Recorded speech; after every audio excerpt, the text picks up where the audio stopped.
Bonjour à tous, ravi de vous retrouver pour ce nouveau face-à-face.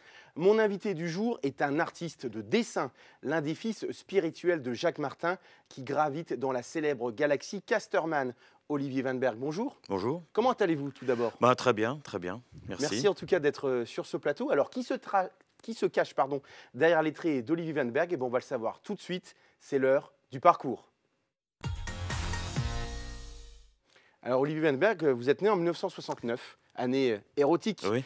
du côté de Créange. Vous avez donc 53 ans. Oui. Vous passez votre enfance à Saint-Avold à dessiner des planches entières de bande dessinée comme Tintin ou Black et Mortimer. Féru de littérature, vous optez pour des études de lettres à masse afin de devenir professeur de français langue étrangère. Une rencontre va pourtant changer le cours de votre histoire personnelle, puisqu'en 1998, vous rejoignez le studio de dessin animé Talkie Walkie, basé à Metz. Exact. Vous y apprenez toutes les ficelles Ouais. du métier. Malheureusement, l'entreprise met la clé sous la porte au bout de 3 ans, mais vous avez un pied dans le milieu et l'aventure ne fait que commencer pour vous. Vous exercez comme designer, illustrateur ou storyboarder pour des studios à Paris, Angoulême ou Luxembourg. Vos rêves de gamin, ils vont devenir réalité au milieu des années 2000. Tout d'abord avec des bandes dessinées dans un certain hebdomadaire bien connu ici, La Semaine, entre 2005 et 2006. Puis surtout grâce à la rencontre de Jacques Martin, qui vous propose de travailler sur les voyages de Lefranc. Dernièrement, vous avez repris un autre de ces personnages, un certain, et je vais montrer la bande dessinée, Alix. Oui. Alix Origine. Oui. Pourquoi ce changement de personnage dans la galerie Casterman? C'était une volonté de l'éditeur de faire une série Alix dédiée à un jeune public, un plus jeune public vers 10-12 ans, pour essayer d'accrocher un petit peu le lectorat. On espère, grâce à cette série, que le lecteur va s'intéresser à la série Alix classique ou Alix Sénator ou les autres séries créées par Jacques Martin. On va revenir bien en arrière, donc à cette enfance à Saint-Avold. Racontez-nous un petit peu. Alors vous étiez davantage la tête dans les images, dans les bulles, plutôt qu'à sortir avec vos copains à taper Oui. dans le ballon, par exemple. Oui, c'est ça. Moi, mon enfance, je l'ai passée dans ma chambre en train de dessiner toute la journée. Tout l'été, je passais mon temps à dessiner des planches entières de Tintin ou de Blake et Mortimer pour les recopier parce que c'était ma passion. D'essayer de comprendre un petit peu comment ces grands auteurs dessinaient et arrivaient à un tel niveau de narration. Mais qu'est-ce qui vous a donné envie Qu'est-ce qui vous a donné envie de regarder un petit peu ces planches, ces bandes dessinées, de les imiter? Est-ce qu'il y a eu un moment où vous vous êtes dit ouais, c'est tellement génial, je veux faire pareil? Je pense que c'était ma première lecture. Je me souviens vaguement quand j'étais vraiment très très très petit, avant de savoir lire, j'avais Tintin, le Temple du Soleil entre Oui. les mains, donc je regardais ces images d'aventure avec des magnifiques couleurs. Et en fait, je pense que c'est à partir de là que j'ai voulu être dessinateur. Alors, je l'ai dit, votre parcours est parsemé de rencontres, notamment donc cet Américain débarqué au Luxembourg et qui a donc créé à Metz ce studio Ouais. de dessin animé Talkie Walkie. C'est vrai que c'est assez incroyable, un Américain au Luxembourg qui crée un studio de dessin animé à Ouais, Metz. ouais. Lui, il m'avait dit qu'il aimait bien Metz parce que c'était un petit peu le centre de l'Europe. Donc, il pouvait un petit peu diffuser ses productions partout. Et Metz, il trouvait que c'était une ville très agréable et qui ressemblait à un quartier de New York. Alors, je ne sais pas lequel, mais Parce pour qu'il lui, y en a beaucoup quand même à New voilà. York. Donc, pour lui, ça lui rappelait un petit peu cette ambiance new-yorkaise. Très bien. Voilà, ouais. Et tout de suite, ça vous a donné envie de tout laisser de côté, puisque je l'ai dit en préambule, vous étiez prédestiné, en tout cas dans votre tête, à devenir professeur. Oui, je voulais être professeur. Enfin, c'est mes parents, ils m'ont dit que le dessin, c'est sympa, mais essaye quand même d'avoir un petit métier à côté. Et comme j'aimais la littérature, je me suis dit, pourquoi pas être professeur de lettres. Et pendant mes études, j'apprends que cet Américain allait ouvrir un studio à Metz. J'ai pris mon carton à dessin, je suis allé proposer mes dessins, et puis tout de suite, j'ai été embauché. À ma grande surprise. Mmh. Donc ensuite, dans ce studio-là, j'ai appris toutes les bases vraiment du dessin animé, de la production audiovisuelle. Donc là, j'ai eu une énorme chance. Et tout de suite, ça va bien se passer. Vous avez donc collaboré avec de nombreux studios, je l'ai dit, et notamment le studio 352 au Luxembourg. Et vous avez travaillé sur le film Ernest et Ouais, Célestine. Alors, il a eu un tout petit prix, hein, César 2013, ouais, du ouais, film d'animation. ouais. Non, mais là, on était surpris. Enfin, on était surpris, on était agréablement surpris parce que dès les premières esquisses, dès qu'on commençait à travailler sur ce projet, on s'est dit déjà à la base, c'était une super histoire. C'était écrit par Daniel Pénac, donc là, on ne pouvait pas se tromper non plus. Les personnages, bon voilà, Ernest et Célestine, ils sont très sympathiques. Le rendu aussi stylistique nous intéressait beaucoup, donc c'était vraiment une très très belle aventure. Est-ce que vous avez toujours eu en tête de publier vos bandes dessinées avant que Jean-Pierre Jagère et l'Hebdo La Semaine vous ouvrent leurs portes? Oui, bah, le souci, enfin c'est pas vraiment un souci, mais j'ai des projets de bande dessinée dans des cartons qui sommeillent un petit peu, et je me dis que dès que j'aurai un petit peu plus le temps, voilà, je les aboutirai. Mais pour l'instant, ça me va très bien tous les projets que Casterman ou les autres studios d'animation me proposent, parce que j'aime bien en fait aller d'un projet à un autre, changer de style de dessin à un autre. Mais quand Jean-Pierre Jagère vous donne la chance d'écrire et de publier vos BD dans l'Hebdo La Semaine, est-ce qu'à ce moment-là ou juste avant, vous pensiez que c'était fini pour vous, que vous n'auriez pas cette chance de publier vos propres bandes dessinées? Non, non, non, non, non, c'était, pour moi, c'était la 1re marche vers être auteur professionnel, quoi. Donc je me suis vraiment pris au jeu, de faire une page par semaine comme les anciens dessinateurs dans le journal Tintin. Donc pour moi, c'était un super exercice, à faire. De tout ce que vous avez connu jusqu'à présent, quelle est l'aventure aujourd'hui, voilà, qui retient un peu plus votre attention, qui a un petit côté, voilà, un petit peu de sel en plus, qui est un petit peu, qui vous plaît davantage? Ça, c'est difficile à dire parce que chaque production, chaque livre, c'est une aventure en soi. Mmh. Donc il n'y a pas vraiment de production, Mais alors un personnage, peut-être, alors est-ce que c'est le personnage, de Lefranc, qui voilà, vous a permis de gagner en notoriété? Oui, on pourrait dire Lefranc, oui, oui, parce que entre Alix et Lefranc, c'est vrai qu'au début, je préférais, Lefranc qui était vraiment ancré dans l'histoire contemporaine, et c'est ça qui m'intéressait aussi. Donc oui, c'est certainement lui. Alors on vous voit là, notamment à l'œuvre, dans votre studio, à vous, à La Patrotte, à Metz. Ouais. Oui, bah, je me suis, monté un petit bureau, et puis c'est là que je me cloître, tous les jours, entre 8 et 12 heures par jour, pour faire mes petits dessins, quoi, voilà. L'inspiration, c'est comme un écrivain, on a la peur de la feuille blanche. Est-ce que vous, ça vous arrive pendant toute une journée de ne pas réussir à dessiner? Bah, ça arrive comme tous les artistes, d'arriver à sa table à dessin et de dire: «Oh là là, mais qu'est-ce que je vais pouvoir dessiner?» Parce que bon, on a des trames, on a des bases pour faire le dessin, mais quelquefois, on ne sait pas comment le traiter. Donc ça arrive de tourner en rond, de prendre un café, de faire une pause, de sortir, de réfléchir un petit peu à ce qu'on va faire, ça c'est sûr, hein, parce qu'il faut quand même, avoir des respirations dans le dessin si on veut continuer, dans ce métier. Est-ce qu'aujourd'hui, vous avez connu la bande dessinée, mais aussi le film d'animation? Est-ce qu'aujourd'hui, on peut dire que c'est vraiment la BD, votre dada? Disons la BD pardon, c'est la BD, c'est mon dada. Hmm. L'animation, c'est vrai, c'est un métier, mais les 2, je les porte quand même, dans mon cœur parce Mais vous que avez comme une préférence pour la BD? oui, oui, c'est sûr, parce que tout petit, je voulais faire de la BD, voilà.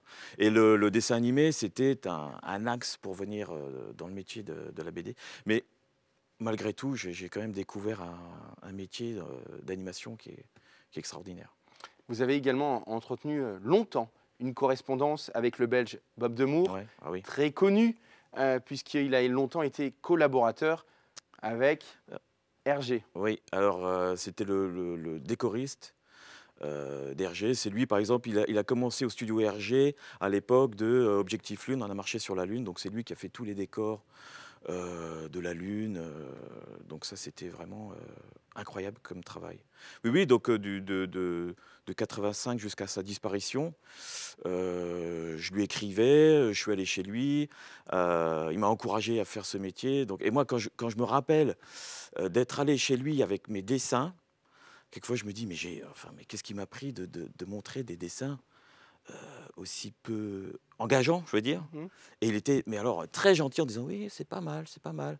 Ouais, tu devrais faire comme ça», donc d'une gentillesse incroyable. Est-ce qu'on peut dire que c'est un petit peu votre père spirituel ou c'est Ouais, davantage oui. Jacques Martin? Non, Ou les c'est ça. deux? C'est ça. Non, Bob de Moor, c'est plus mon père spirituel. Parce que vraiment, j'avais une correspondance avec lui, j'allais dire une amitié vraiment profonde avec lui. Ouais. Et Jacques Martin, pour moi, cette rencontre, c'était plutôt une rencontre d'élèves à un maître, quoi. Parce que là, on sentait vraiment le maître de la BD. Donc vous avez publié beaucoup d'ouvrages à la galaxie Casterman, notamment avec Guy Lefranc, le personnage de Guy Lefranc. Aujourd'hui, c'est Alix depuis avril 2022, donc il y a quelques semaines. Pourquoi ce changement de personnage? Bah, c'était une volonté de l'éditeur.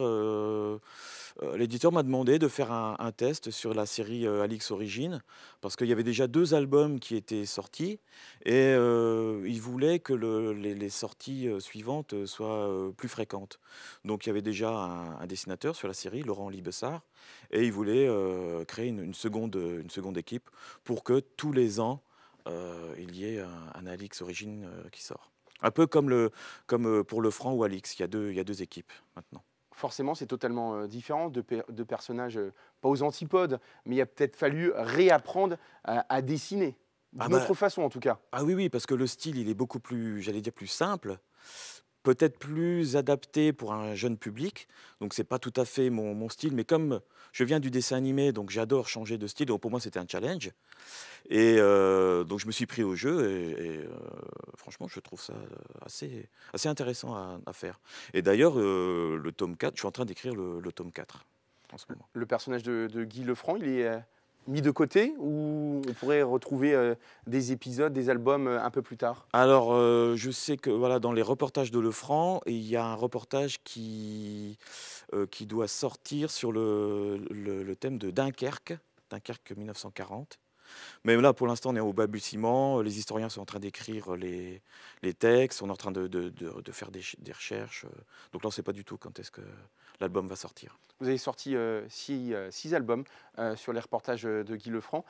Lequel vous en êtes le plus fier? Je pense peut-être c'est les 2 premiers parce que c'était vraiment le début de l'aventure.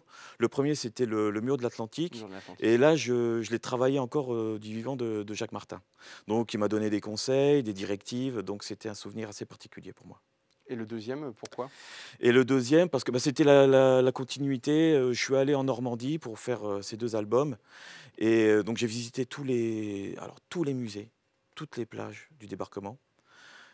Et c'est vraiment émouvant d'être sur ces plages et d'aller dans ces musées parce qu'on se rend compte que la Normandie, enfin c'est presque palpable, ce côté historique, quoi, ce débarquement.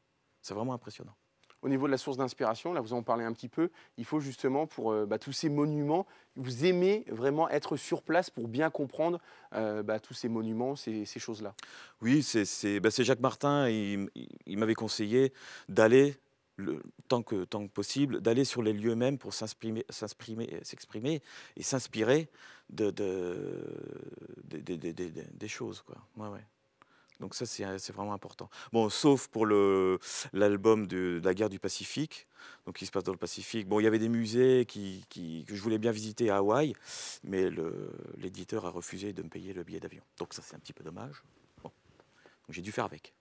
Voilà. Vous l'avez dit tout à l'heure, vous avez des idées qui sont dans les cartons à un moment donné. Est-ce qu'il y a un projet, voilà, sans nous révéler, hein, qu'il y a un projet qui vous tient à cœur et que vous aimeriez bien qu'il voit le jour à un moment donné? J'ai 2 projets, ouais, complètement différents, qui sont déjà bien développés et un pour les enfants et un autre pour, un lectorat un peu plus, adulte. Donc ces 2 là, j'aimerais bien les finir.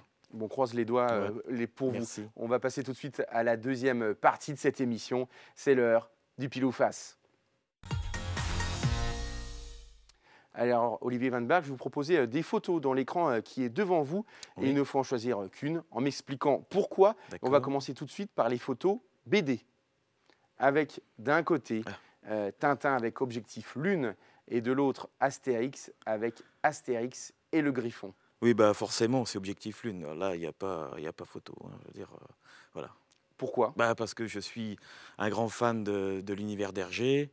Là, bah, justement, comme je disais tout à l'heure, Bob Demour est entré au studio Hergé, à cette période, donc c'est vraiment, un très, très beau, très, très bel album pour moi.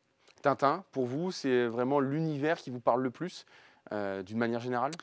Bah, oui, parce qu'il est ancré dans ma jeunesse, donc là, je peux pas Mais plus faire par de exemple que, bah, on l'a vu, Astérix Obélix. Astérix, oui, bah, je lisais aussi Astérix, mais Mais qu'est-ce qui fait la différence, par exemple, entre les 2? C'est vrai, est-ce que c'est, comment dire? L'aventure, l'écriture, le dessin?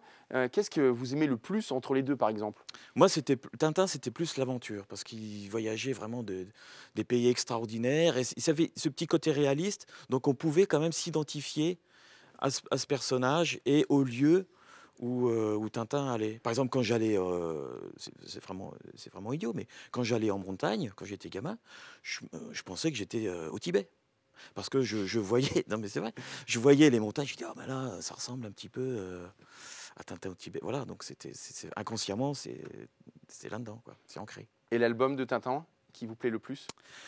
Bah, je pense c'est le Temple du Soleil, c'est toute cette période où il y avait ces doubles albums là, Temple du Soleil, bah, Objectif Lune, après, bon, il y avait aussi, Vol 714 pour ciné, parce qu'il y a un petit côté, heu, science-fiction, il a osé, un petit peu ce côté-là, donc voilà. On va passer tout de suite aux 2e photos, les photos D'accord. dessinateurs avec, 2 dessinateurs que au moins un que vous connaissez, c'est sûr. À droite, c'est Jack Kirby et à gauche, c'est Tony Valente, à qui l'on doit, Radiant. Alors c'est plus un manga, mais qui marche du tonnerre. Bah, oui, bah, là, oui, Jack Kirby parce que, j'avais travaillé un petit peu sur l'exposition Jack Kirby, lors de la première exposition du château de Malbrouck. Mmh. Donc je connaissais déjà un petit peu, mais j'ai découvert vraiment ce grand tome, du comics et À qui l'on doit, Captain America, voilà et en plus, il est venu combattre, en Moselle avec, durant la Seconde Raiden. Guerre mondiale. Voilà. Donc ça, je l'ai appris aussi, quand j'ai fait l'album, des batailles de Moselle. Vous l'avez rencontré donc et vous avez été marqué par cette rencontre, je présume?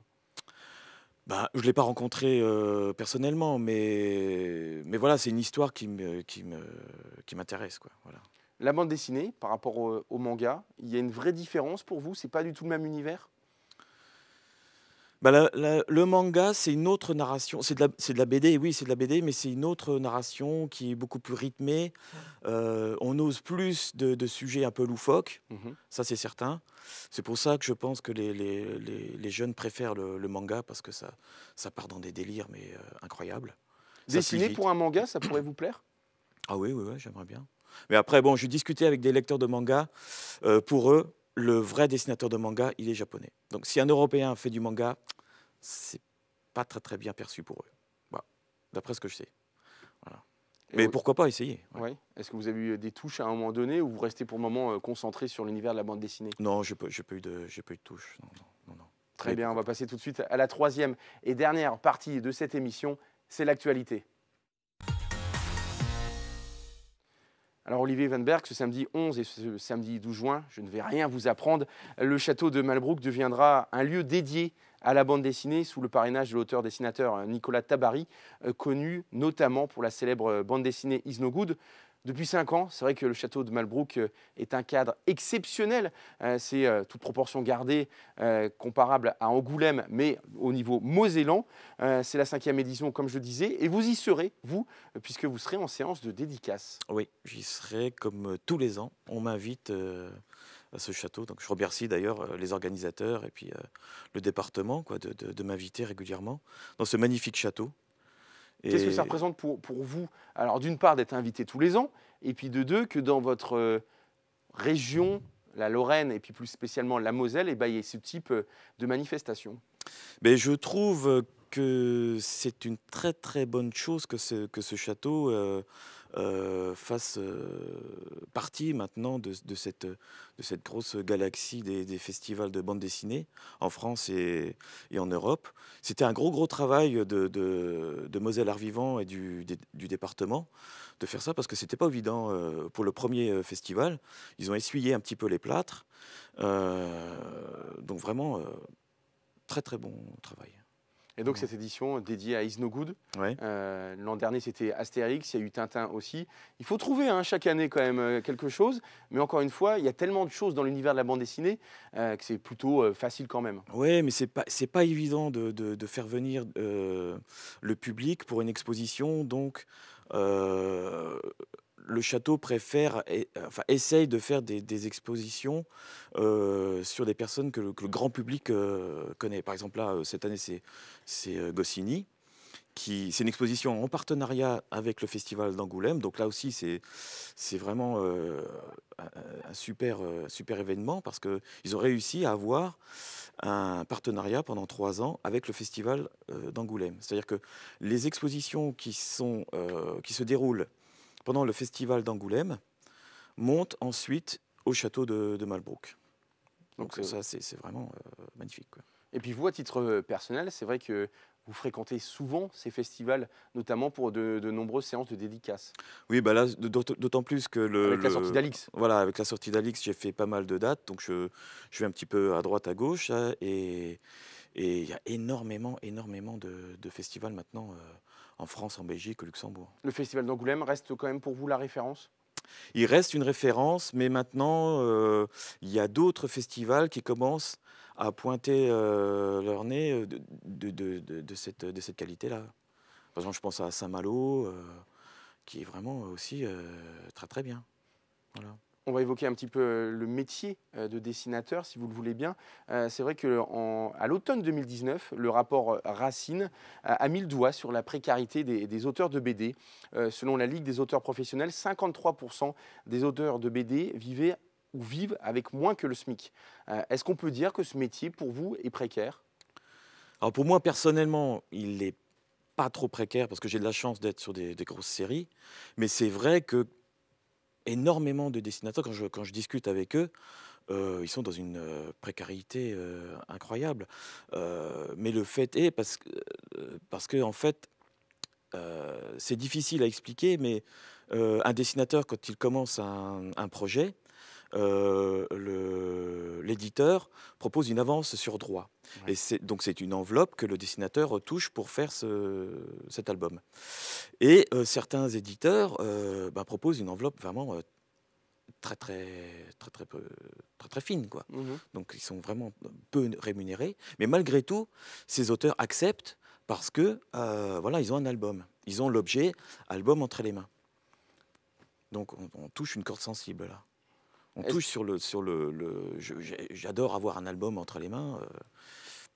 Parce que c'est vrai que le métier de dessinateur est un peu parti, disparu plutôt. C'est vrai on en voyait beaucoup, notamment dans la presse écrite. C'est vrai qu'aujourd'hui, ça n'existe quasiment plus. Bah non, il n'y a plus à part Spirou, qui paraît encore toutes les semaines, mais il n'y a plus de journaux hebdomadaires dédiés à la BD, quoi. Est-ce que le Covid a fait du mal?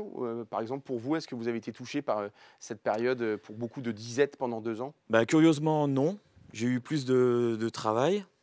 Et bon, j'étais évidemment confiné comme tout le monde. Mais je me disais, voilà, le grand public, il voit un petit peu ce qu'un auteur de BD vit à l'année, quoi. Donc on est confiné en fait à l'année, nous. Voilà. On dit souvent aussi que les jeunes lisent moins. Alors, c'est vrai et pas vrai, puisqu'entre 7 et 15 ans, 77% des enfants sont lecteurs de bande dessinée. Le décrochage se fait plutôt à la préadolescence, visiblement, pour atteindre ensuite 43% de lecteurs de BD chez les 16-75 ans. Est-ce que vous estimez qu'aujourd'hui, la bande dessinée ne disparaît pas, mais on sent que c'est un petit peu moins lu qu'à une certaine époque? Non, je pense pas que la bande dessinée disparaisse. Elle est toujours là, mais le domaine de bande dessinée, les chiffres de vente de certaines collections baissent, ça c'est sûr. Le jeune public maintenant est plus attiré par le manga. Alors pourquoi? Parce que voilà, ça doit être les histoires, le rythme et le prix aussi, le prix de ces albums. Donc ça c'est sûr. Mais comment faire pour peut-être attirer davantage de lecteurs, séduire peut-être les plus jeunes encore un petit peu plus? Est-ce qu'il faudrait faire des formats de poche? Est-ce que vous avez une idée sur la question en tout cas? Peut-être oui, peut-être des formats de poche ou des sujets traités. qui s'attache plus peut-être aux problèmes de la jeunesse ou aux intérêts de la jeunesse. Mais c'est pour ça que, par exemple, l'éditeur Casterman a créé Alix Origine pour essayer d'intéresser ce jeune public. Et bien justement, je remonte une dernière fois, donc Alix Origine, le démon de Toralba, qui est donc sorti en avril dernier. Olivier Weinberg, merci beaucoup d'être venu sur ce plateau. Nous, on se retrouve non pas la semaine prochaine, puisqu'on parlera des élections législatives, mais dans 2 semaines. Bonne soirée à vous.